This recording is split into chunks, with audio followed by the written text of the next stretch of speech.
आज हम क्या करने वाले हैं? गाउस का नियम। आज का टॉपिक अपना है गाउस का नियम। गाउस का नियम क्या चीज़ है? विद्युत फ्लक्स के बारे में हमें जानकारी दी। कोई बंद पृष्ठ है, बंद होना चाहिए, क्लोज सरफेस होनी चाहिए। जैसे फुटबॉल के अंदर है ना, बॉल के अंदर बॉल क्या हो गई? एक क्लोज सरफेस हो गई, बंद एरिया हो गया, बंद क्षेत्रफल हो गया, ठीक है। उसके अंदर कोई आवेश रखा हो। अब ये आवेश 1 हो सकते हैं, 2 हो सकते हैं, 10 हो सकते हैं, कैसे भी।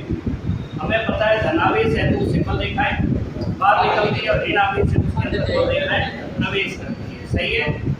पहला तो हम करेंगे गाउस का नियम क्या है। दूसरा हम करेंगे गाउस के नियम का प्रूफ। जो गाउस का नियम स्टेटमेंट दिया है गाउस ने, उसका प्रूफ क्या है, वो सूत्र कैसे आए।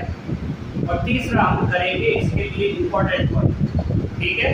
इम्पोर्टेंट पॉइंट मतलब ये गाउस का नियम मैं कोई कंफ्यूजन नहीं दे, उसके हिसाब से हम करते हैं कैसे कैसे लगाया जा सकता है, कैसे करते हैं, ठीक है। गॉस लॉ कहते हैं इसको, हम गाउस नियम बोलेंगे, ठीक है। गाउस का नियम क्या है कि अगर हमारे पास कोई ठोस सरफेस है और मैं चारों तरफ और कुछ आवेश यहाँ रखे हुए Q1, Q2, Q3, Q4, Q5, Q6, Q7, Q5, भी रखो, कोई फर्क नहीं पड़ेगा। और 7 या करते क्या आ गया, 1, 2, 3, 4, 5, 6 आ गया, 7 कर देते हैं, 8 कर देते हैं। कोई प्लस का है, कोई माइनस का है, ठीक है। एक टाइप से कर। पहली बात तो गाउस का नियम जो है वो केवल बंद सतह के लिए 1 नंबर। 2 नंबर जो आवेश इसके अंदर उपस्थित है उसके लिए बाहर आवेशों से इसका कोई मतलब नहीं है, चाहे प्लस है या माइनस। अंदर जो आवेश है उन सबको जोड़ दो, इनका जो आवेश है गतिज राशि है, इनका जोड़ करना क्या कहलाता है? बीजगणितीय। क्या कहलाता है? बीजगणितीय जो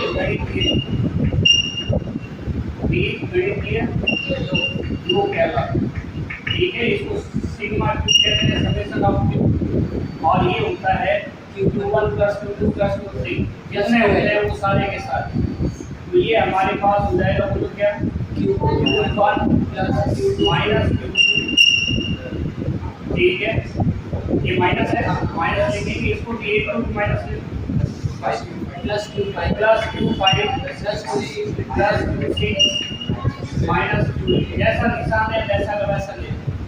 इसको हम क्या कहते हैं? बीजगणितीय, ठीक है। अब यहाँ पे अगर मान दिए होते हैं तो हम मान इसमें लिख देंगे, क्या कर देंगे, मान इसके अंदर लिख देंगे। जैसे 2 कूलाम, 3 कूलाम, 4 कूलाम दिया हुआ है तो ये ऐसा ऐसा हम लिख सकते हैं, कोई प्रॉब्लम नहीं, ठीक है। इसको हम क्या कहते हैं? ठीक है। इसको हम प्रदर्शित करेंगे सिग्मा क्यू।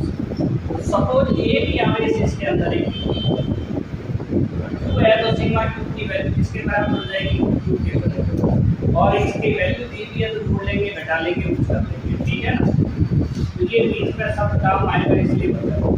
देखो अभी तक हमने 3 बातें बताई। एक तो सतह बंद होनी चाहिए, फ्लूइड सरफेस। दूसरा, बाहर जो आवेश है वो काम नहीं आएंगे, जो अंदर आवेश है वो ही काम आएंगे। सिंपल सी बात है।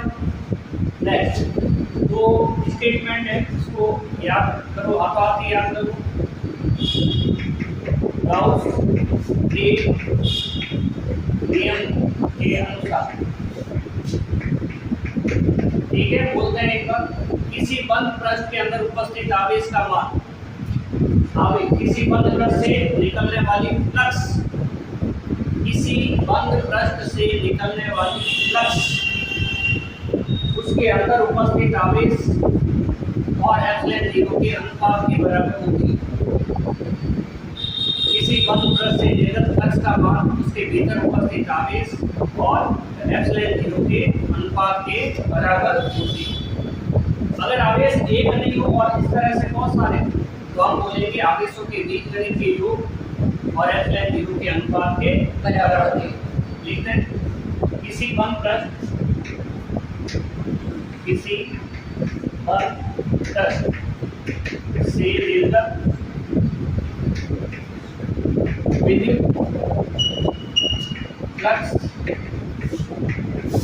विद्युत फ्लक्स का मान पृष्ठ के भीतर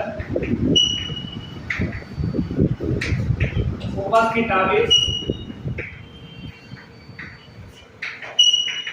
आवेश तथा आवेशों के बीजगणितीय योग लिख देते है ना, सारे याद रहेंगे। आवेशों के बीजगणितीय योग तथा एप्सिलॉन जीरो निर्वात की विद्युत शीलता। वैल्यू कितनी मान कितना इसका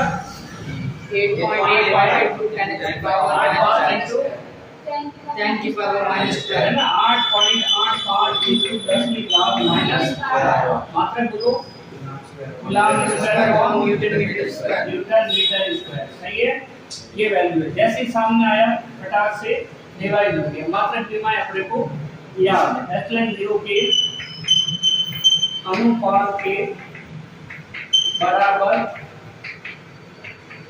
होती क्या निकलेगी? फ्लक्स निकलेगा। किससे निकलेगी? वन प्लस से निकलेगी। उसकी वैल्यू कितनी होगी? अंदर जो आवेश है उसका बीजगणितीय योग और एप्सिलॉन जीरो के अनुपात के बराबर। इसका मतलब फ्लक्स की वैल्यू क्या आएगी? फ्लक्स फाई की वैल्यू क्या आएगी? Sigma q upon epsilon. अगर आवेश एक ही है तो हम क्या लिखेंगे? q upon y is equal to q upon epsilon। if sigma q equal to 0 q, अगर एक ही आवेश है, आवेश अगर एक ही है तो q बराबर 0 रखो। आवेश है ही तो फ्लक्स कितनी? आवेश 0 है तो फ्लक्स की वैल्यू कितनी? 0। आवेश 0 है तो फ्लक्स की वैल्यू कितनी? 0, क्योंकि q यानी कि 0 बटा एप्सिलॉन 0 बराबर 0।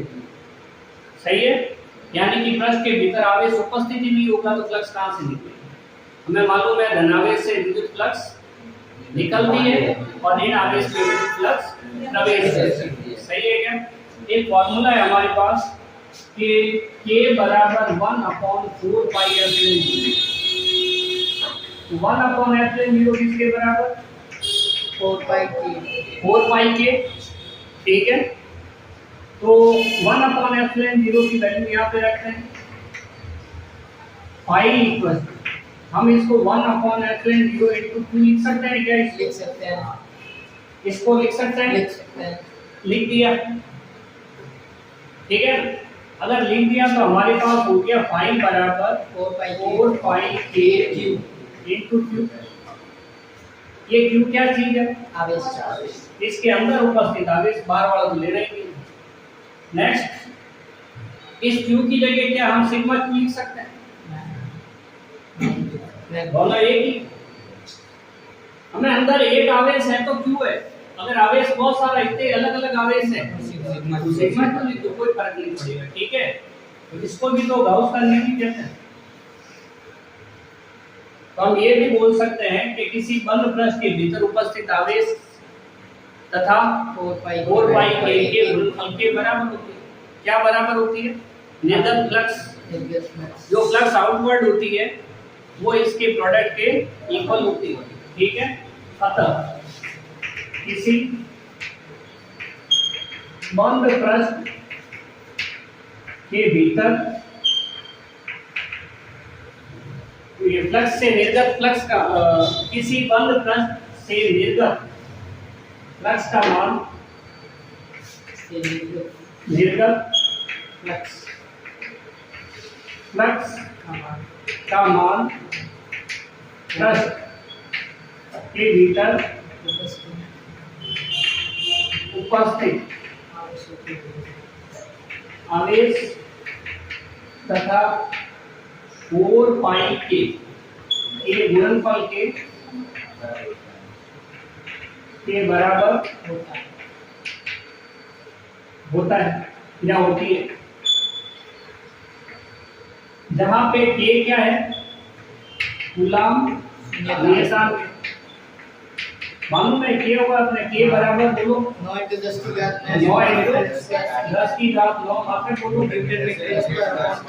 Coulomb square. सही है। नेक्स्ट ये निर्वात की विद्युतशीलता, परमिटिविटी ऑफ फ्री स्पेस, निर्वात की विद्युतशीलता शीलता एप्सिलॉन 0 इक्वल्स टू 8 × 8.85 × 10⁻⁻12 और यूनिट हो जाएगी कूलाम स्क्वायर बटा newton coulomb square upon newton metre square. ये एप्सिलॉन 0 की वैल्यू यहाँ भी एक बार लिख देते हैं 8.85 × 10⁻12 कूलाम स्क्वायर बटा न्यूटन मीटर स्क्वायर। सही है। तो अभी तक हमने क्या पढ़ा, गॉस का नियम। 1 पृष्ठ से निकलने वाली फ्लक्स का मान कितना होता है, पृष्ठ के भीतर उपस्थित आवेश और एप्सिलॉन 0 के अनुपात के बराबर। अनुपात का मतलब भाग देना। नेक्स्ट सेम ये चीज 1/एप्सिलॉन 0 की जगह हम क्या लिख सकते हैं, 4πk, ये लिख दिया तो हमारे पास ये आ गया। इसका भी हम स्टेटमेंट लिख सकते हैं। के कूलाम नियतांक है, एप्सिलॉन 0 निर्वात की विद्युतशीलता। ठीक है। आगे करते हैं गॉस के नियम का प्रूफ, सत्यापन कैसे आया, मिटा रहे इसको। गॉस के नियम का प्रूफ क्या है, मतलब ये फॉर्मूला आया कैसे। अगर याद है तो हमने फाई बराबर E dot dA, d phi बराबर E डॉट dA किया था। सही है। डॉट हटाया तो हमने cos लिखा, डॉट हटाया तो हमने cos लिखा। हमने कल दो फॉर्मूले लिखे होंगे। एक है हमारे पास A dot B, vector vector बराबर होता है A B cos थीटा। यहाँ पे हो सकता है कल हमने n कैप लिख दिया, n कैप नहीं आएगा यहाँ पे। ठीक है। ये अधिस है A क्रॉस B, ये होगा अपने पास A B sin ये सदिश है तो इसमें n कैप आएगा। ये ऊपर वाला अदिश होना है, इसको डॉट प्रोडक्ट कहते हैं। ये नीचे सदिश होना है, हमें याद रखना है डॉट हटेगा तो cos आएगा। ठीक है। गॉस के नियम का सत्यापन ये करना चाहते कि गॉस के नियम का जो फॉर्मूला है वो फाई बराबर q अपॉन एप्सिलॉन 0 आया कैसे। इसके लिए हम एक क्लोज सरफेस लेते हैं। बहुत ही सिंपल सी बातें होती है। इसके लिए हम क्या काम करते हैं, एक क्लोज सरफेस लेते हैं, बंद सब। इसके सेंटर पे हम q आवेश रखते हैं। इसकी त्रिज्या है हमारे पास स्मॉल r। ठीक है। इसकी सतह पर हम कोई एक्सट्रीमली स्मॉल एरिया कंसीडर कर लेते हैं, अति सूक्ष्म एरिया क्षेत्रफल। ठीक है। अत्यंत ये वाली दूरी कितनी हो जाएगी, r हो जाएगी। ये एरिया है तो इसका एरिया वेक्टर क्या होगा, परस्पर लंबवत होता है। तो ये जो भाग है उसका भाग का क्षेत्रफल ये चौकी डायरेक्शन में होगा, लंबवत। तो इधर की साइड इसका क्षेत्रफल हो जाएगा। अनुपात से इसलिए हम dA वेक्टर लिखते हैं। सोचो ये चार्ज पॉजिटिव है, धनावेश से बल रेखाएं निकलती है, प्रवेश करती है, बाहर निकलती है। अगर बल रेखाएं बाहर निकलती है इसका मतलब अंदर धनावेश है। इसका मतलब ये भी हुआ कि विद्युत क्षेत्र की दिशा बल रेखाओं की दिशा में होती है। बल रेखा ये एक नहीं निकलेगी बहुत सारी, इधर भी इधर भी इधर भी इधर भी बल रेखा तो प्लस से ऐसे निकलती है, ऐसे ऐसे सब तरफ निकलती है। सही है। इसमें से कोई एक बल रेखा हमने ली है और जिधर बल रेखा होती है उधर ही साइड में विद्युत क्षेत्र की तीव्रता की दिशा होती है। क्या ये बता सकते हैं ई और ए के बीच में कोण कितना? 0 डिग्री। सही है नहीं? अगर ई और ए की डायरेक्शन देखें तो सेम है, तो थीटा बराबर यहाँ पे क्या है? 0 डिग्री। परिभाषा अनुसार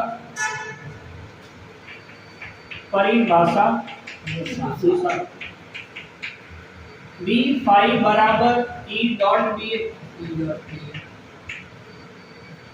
कई लोग यहाँ पे क्षेत्रफल की जगह डी एस भी लिख देते हैं, सरफेस का एरिया जो है, कोई प्रॉब्लम नहीं। सही है। अगर कहीं एस लिखा हुआ देखो तो ओके, कोई प्रॉब्लम नहीं। ठीक है, समाकलन करने पर इधर डी फाई बराबर ई डॉट डी है, वेक्टर वेक्टर और समाकलन। सतह बंद है इसलिए हम क्लोज लगा सकते हैं। ये निशान क्या बता रहा है? ये पूरी सतह चारों तरफ से बंद है। और नीचे हम होल सरफेस ऐसे लगा सकते हैं। होल सरफेस का मतलब संपूर्ण सतह से निकलने वाली फ्लक्स। ये जो है, जब भी यहाँ पे डी लगा होता है इसकी वैल्यू वही हो जाती है, d phi equal to phi. कई बार लोग नहीं लगाते, एस छोड़ देते हैं, तो भी यही है। ठीक है, संपूर्ण सतह के लिए होता है। हम यहाँ पे फाई लिख सकते हैं, close integration whole surface E dot d vector vector dot हटेगा cos थीटा है, close integration whole surface E d A cos theta. ये फॉर्मूला हमने किया हुआ है, कोई प्रॉब्लम है ही नहीं। समाकलन करो तो बस एक ये याद रखना है कि दोनों साइड ये समाकलन का निशान लगा। समाकलन का मतलब होता है, अपनी भाषा में समझे, जोड़ करना। छोटी छोटी जो चीजें होती हैं उनको जोड़ के एक बड़ी चीज कर देना। ठीक है, अब देखेंगे डॉट हटेगा cos थीटा है। अब ये आ गया अपने पास। अब हम क्या काम करें कि एक अल्पांश ये लिया, क्या एक ही अल्पांश होगा? और होगा, मान लो 1 रुपए का सिक्का यहाँ पे लगा दिया, ये एक्सट्रीमली स्मॉल एरिया है, अल्पांश है, छोटा भाग है, तो क्या हम दूसरा सिक्का इस पे नहीं चिपका सकते? दूसरा चिपका दिया, दूसरा अल्पांश हो गया। तीसरा फुटबॉल की बात करें, फुटबॉल पे चिपका रहे, और एक छोटा सिक्का जो है वो एक छोटा क्षेत्रफल कवर करेगा उसके ऊपर। जहाँ पे वो जाएगा वहाँ पे फुटबॉल का क्षेत्रफल छिप जाएगा। सही है नहीं? तो हम यहाँ पे क्षेत्रफल यहाँ पे ले सकते हैं, यहाँ पे भी ले सकते हैं, यहाँ पे भी ले सकते हैं, यहाँ पे भी ले सकते हैं। इससे निकलने वाली फ्लक्स हमने मानी कितनी? D phi. ठीक है, कितनी मानी? D phi. तो इससे भी डी फाई निकलेगी, इससे भी निकलेगी, इससे भी निकलेगी, इससे भी निकलेगी, इससे भी निकलेगी। बहुत सारे जो सतह होंगे, मतलब यहाँ बनाएंगे तो ऐसे बनाएंगे, यहाँ बनाएंगे तो ऐसे बनाएंगे। यहाँ से बल रेखा आएगी वो इधर आएगी, और इसका एरिया वेक्टर इधर होगा। सही है? इसके लिए देखें तो बल रेखा इधर से ऐसे आएगी, और इसका एरिया वेक्टर इधर होगा। सब जगह थीटा 0 ही होगा। तो बहुत सारे अल्प क्षेत्रफल हम इस फुटबॉल पे या क्लोज्ड सरफेस के ऊपर कंसीडर कर सकते हैं, मान सकते हैं। सही है? और हर एक क्षेत्रफल से डी फाई फ्लक्स निकल रही है। फिर बोला हमने टोटल फ्लक्स कितनी? तो total flux d phi plus d phi plus d phi plus d phi plus d phi plus d phi up to जितने अल्पांश है, ये सब को मिला के हमें फाई लिखना। तो उसका तरीका होता है समाकलन डी फाई। ये जो चीजें हैं इन सब का क्या लिखना है अपने को? जोड़ लिखना। और उसका तरीका होता है समाकलन। ये सतह बंद है इसलिए क्लोज लगा दिया, संपूर्ण सतह ली इसलिए हमने उसी को हमने ये लिखा। एक बात, पहली बात समाकलन क्यों किए? क्योंकि ये सब छोटे छोटे अल्पांश होते हैं जितनी फ्लक्स निकल रही है, d phi d phi d phi d phi सबको जोड़ना है, इसलिए समाकलन किए। अभी हम क्या कर रहे हैं? केवल एक क्षेत्रफल से ले रहे हैं। क्या एक क्षेत्रफल से लेने पे पूरे प्लस से आ जाएगा क्या? नहीं होगा ना। तो हम पूरे प्लस को छोटे छोटे भागों में डिवाइड करेंगे। एक दूसरी बात कि तीव्रता का फॉर्मूला क्या होता है? तीव्रता का फॉर्मूला होता है k/r²।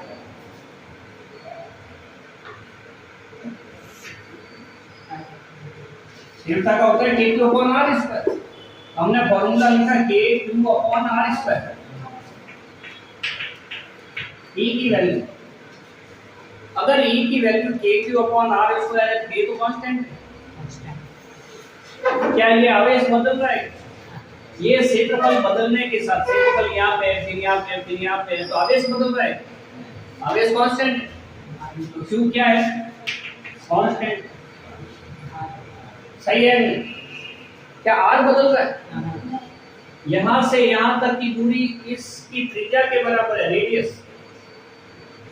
अगर ये यहाँ पे होगा तो भी रेडियस सेम ही रहेगा, इधर होगा तो भी रेडियस सेम ही रहेगा। इधर मतलब हम पॉइंट यहाँ ले लेते हैं तो दूरी कितनी?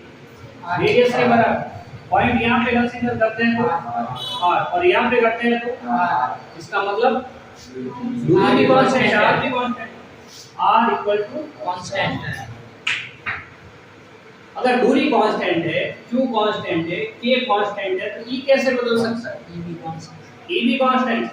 और जो कांस्टेंट होते हैं उनको समाकलन के निशान के अंदर रहने का हक नहीं होता, अधिकार नहीं होता, उनको बाहर निकाल दिया जाता है।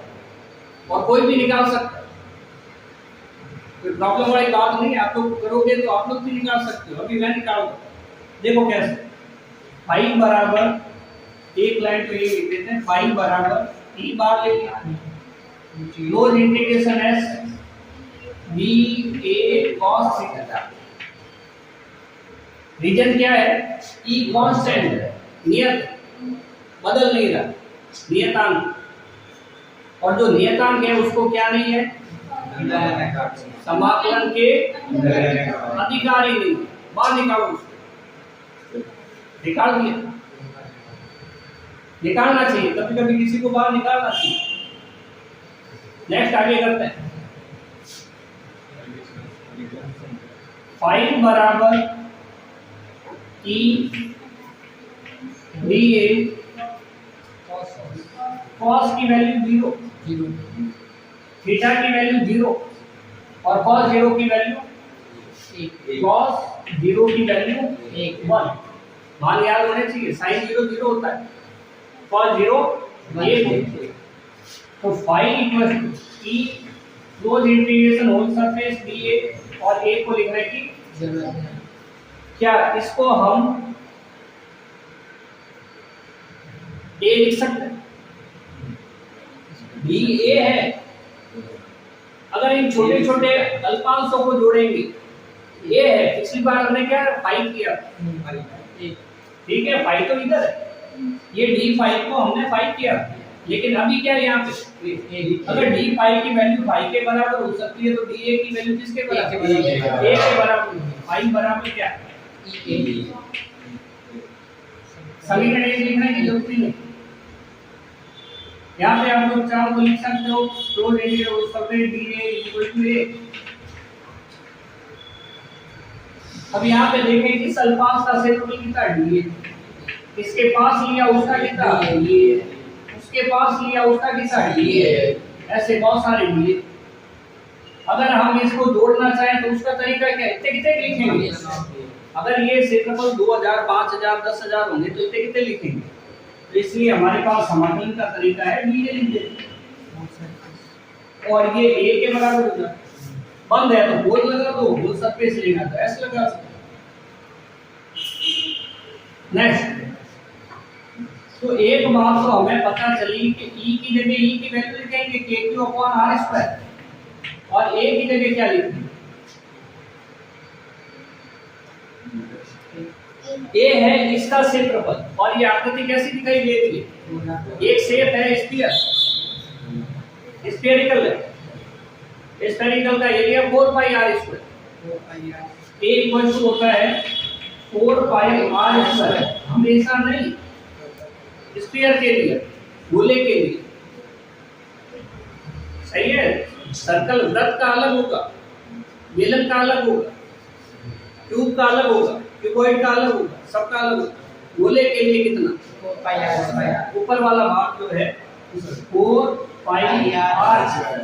r स्क्वायर से r स्क्वायर कट गया, तो फाई देखो हमारे पास आ गया 4 पाई क्यू नहीं a और क्यू। क्या ये गाउस का नियम नहीं है? गाउस का नियम है जो हमने यहाँ लिखा था। नेक्स्ट हमारे पास पाई इज इक्वल टू 4 पाई के क्यू। के का फॉर्मूला दो 1/4 एप्सिलॉन नॉट। सही है, लिख देते हैं 4 पाई एप्सिलॉन। ये याद है तो ये आराम से समझ में आ गया, तकलीफ भी नहीं। 4 पाई से 4 पाई कट गया, बोलो लास्ट में क्या है? q upon epsilon not. नीचे लिखना है अपने को, यही गाउस का नियम दिख रहा है। ठीक है, यही गाउस का नियम है। गॉस बोलते हैं, गॉस को साथ में है। सही है नहीं? है भी तो लगाना जरूरी है। देखो ये हुआ हमारे पास, वापस देखो पाई बराबर ई डॉट ई होता है, डॉट हटेगा, डॉट हटेगा, कॉस आएगा। ये कॉस आ गया, संपूर्ण सतह के लिए कर रहे हैं, है ना? तो डी समाकलन कर लिया और डॉट हटा तो कॉस आ गया। ई कांस्टेंट है, कारण हमने बताया कि ई का फॉर्मूला होता है के क्यू अपॉन आर स्क्वायर। के कांस्टेंट, क्यू एक ही आवेश है, आर दूरी वृत्त की त्रिज्याएं या गोले की त्रिज्याएं सब के बराबर होती है। बार आर बराबर है, के बराबर है, सब बराबर। cos थीटा की वैल्यू थीटा बराबर 0, cos 0 की वैल्यू a। ये लिखेंगे ba की वैल्यू a के बराबर। a क्या है? इसका क्षेत्रफल गोले का, वो सूत्र होता है 4 पाई r स्क्वायर से r स्क्वायर कट के ये गाउस का नियम आ गया जो पहले वहां लिखा। k का जो फार्मूला होता है ये होता है 1/4 पाई एप्सिलॉन सर। k गुलाम नियतांक है और एप्सिलॉन 0 क्या है? निर्वात की विद्युतशीलता। 4 पाई से 4 पाई कट गया, फार्मूला है कि q अपॉन एप्सिलॉन 0 दूरी का लिखा था। सही है। मोस्ट इंपॉर्टेंट बात है, गाउस के नियम से आगे हम जाके इसी चैप्टर के अंदर बहुत सारे एप्लीकेशंस करने वाले हैं। मतलब चालक गोले के कारण विद्युत क्षेत्र की तीव्रता निकालो, इंटेंसिटी, ठीक है। अचालक गोले के कारण निकालो, रेखीय आवेश के कारण निकालो, चालक परत के कारण है, अचालक परत के कारण, बहुत सारे। तो इसी के ऊपर बेस्ड है। अब हम ये देखते हैं कि इसके खास बिंदु क्या है। ठीक है, ये क्लियर है? ठीक है, याद भी हो जाएगा अगर थोड़ा सा ध्यान देते हैं। मिटा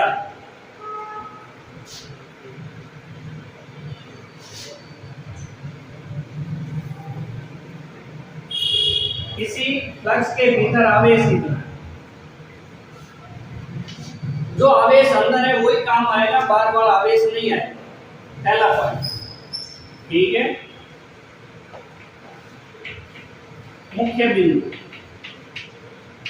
आज हमने मुख्य बिंदु हेडिंग लगा ली। आवेश गॉसियन पृष्ठ के अंदर का ही काम आता है, ठीक है। पहला पॉइंट कौन सा? पहला पॉइंट आवेश गॉसियन पृष्ठ के अंदर का ही काम आता है, ठीक है। एग्जांपल देते हैं, ये हमारे पास Q1 है, Q2 है, Q3 है, Q4 है और Q5 है। ये माइनस है, ये माइनस है, ये प्लस है। तो फाई इक्वल टू क्या लिखेंगे बोलो? Sigma Q upon epsilon 0। बोलो क्या लिखेंगे? Q1 plus Q3 minus Q5 upon epsilon not. Simple सी बात।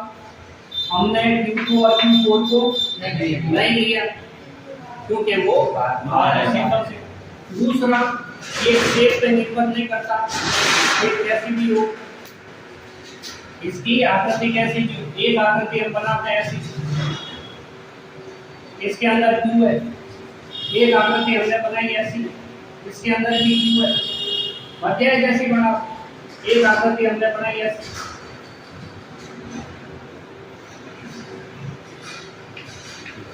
इसके सेंटर से Q है। Q होता है धन, जिसके 6 सतह होती है चारों तरफ से बराबर। तो इससे पाई बराबर Q अपॉन एप्सिलॉन 0 निकलेगी। कोई कहे ये तो बराबर बोल है, इससे ज्यादा निकालो, मामला गड़बड़ हो जाएगा। तो यहाँ पे phi equal to Q upon epsilon 0 और यहाँ पे फाई बराबर Q अपॉन एप्सिलॉन 0। सही है। तो यहाँ पे सभी कंडीशन में फॉर्मूला लगेगा Q अपॉन एप्सिलॉन। सही है ना। तो इस टाइप का हो ये। अगर प्रवेश कर रही है वो फ्लक्स नेगेटिव होगी, माइनस में होगी, और अगर बाहर निकल रही है वो धनात्मक होगी, बताया था। ठीक है। तो ये सारी चीजें अपने पास गाउस के नियम हैं। इन पॉइंट्स को अपने को थोड़ा सा ध्यान रखना है ताकि कोई न्यूमेरिकल आ जाए, चित्र दिया हो या सवाल में बोला हो, ये इस टाइप का चित्र बोला निकल फ्लक्स निकल, हो सकता है या मान दिया 2 कूलम 3 कूलम 5 कूलम ऐसे दिया हो, हम सॉल्व करके वैल्यू निकाल सकते हैं। सही है नहीं? इस टाइप से हम सॉल्व करें तब ध्यान रखें। एक बात। दूसरी बात कि अगर मिटा रहे इसको, ठीक है, अगर हमारे पास घन के केंद्र पर कोई आवेश रखा हुआ है तो संपूर्ण घन से निर्गत कितने फ्लक्स होते हैं? फ्लक्स की वैल्यू सतह नहीं पूछी है, फ्लक्स पूछा है, वही होगा Q अपन ये घन है ना, इससे निकलने वाली फ्लक्स कितनी। ठीक है। इस पे थोड़ा सा सोचते हैं हम।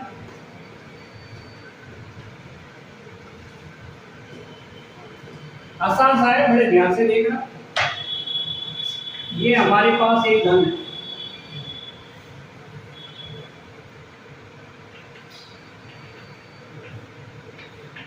इसके सेंटर पे Q आवेश रखा है। इस घन को मान लो ये कमरा है, वैसा मान लो, ये सतह, ये दीवार, ये सामने वाली दीवार, ये वाली मान लो आगे, ये वाली दीवार, इसके पीछे जस्ट ये वाली जो दीवार है वो है, ये इसकी छत है और ये इसका फर्श। सही है। इसके सेंटर में Q। तो एक नंबर बात, संपूर्ण घन से निर्गत फ्लक्स फाई बराबर Q अपॉन एप्सिलॉन 0। हमने एक पॉइंट पढ़ा, कैसी भी आकृति हो चलेगा, कोई प्रॉब्लम नहीं। सही है। इसकी सतह कितनी होती है? 6। फर्श, छत और 4 दीवार, 6 सतह होती है। तो एक सतह से निकलने वाला, एक फर्श, एक सतह, एक सरफेस से निकलने वाला फ्लक्स कितना होगा? तो अगर ये घन है, अगर ये 6 भाग में डिवाइड है तो एक सतह से कितना निकलेगा? 1/6। तो एक सतह सरफेस से निकलने वाला फ्लक्स, निर्गत वाला आउटवर्ड फ्लक्स, ये हो जाएगा फाई बराबर Q अपॉन एप्सिलॉन 0। अब इसकी 6 सतह, ये तो ये वाला हुआ, अब इसकी 6 सतह है तो एक सतह से कितना निकले? तो ये वाली सतह से Q/6 epsilon 0, Q/6, Q/6, Q/6 ऐसे सब में 6 बार जोड़ोगे तो कितना आ जाएगा? Q/एप्सिलॉन 0 आ जाएगा। इसके कॉर्नर कितने होते हैं? एक कॉर्नर को क्या कोने लिखते हैं? कॉर्नर से निर्गत फ्लक्स। एक घन के अंदर कॉर्नर कितने होते हैं? 8 होते हैं। पूरा आंसर क्या हुआ? Q/8 epsilon. ठीक है। एक भुजा से, समझ में आ गया? सिंपल सी बात, एक भुजा से निर्गत फ्लक्स। भाई 8 कोने, तो एक कोने से निर्गत फ्लक्स कितनी होगी? पूरे घर से निकल रही है कितनी? Q/6 epsilon 0। ए से कितनी निकली? यहाँ से भुजाएं कितनी है? चेक करो तो 12 है। तो हम करेंगे फाई बराबर, बोलो क्या लिखें? Q upon 12 epsilon. सही है। बहुत सिंपल से तरीके से, क्लियर? तो ये हमारे पास गाउस का नियम, हमने उसका सत्यापन किया। सत्यापन के बाद में हमने इसके इंपॉर्टेंट पॉइंट किए। उसमें हमने क्या देखा था? एक तो बार बार आवेश नहीं लेना है, अंदर वाला लेना है। सेकंड, दूसरा हमने कौन सा किया? कुल आवेशों का मान सभी आवेशों के बीजगणितीय योग के बराबर। बीजगणितीय योग Q1 Q2 Q3 हो जाएगा। शेप पे निर्भर नहीं करता। ठीक है, आकृति कैसी भी हो, निकल निर्गत फ्लक्स इतना ही रहेगा। ठीक है।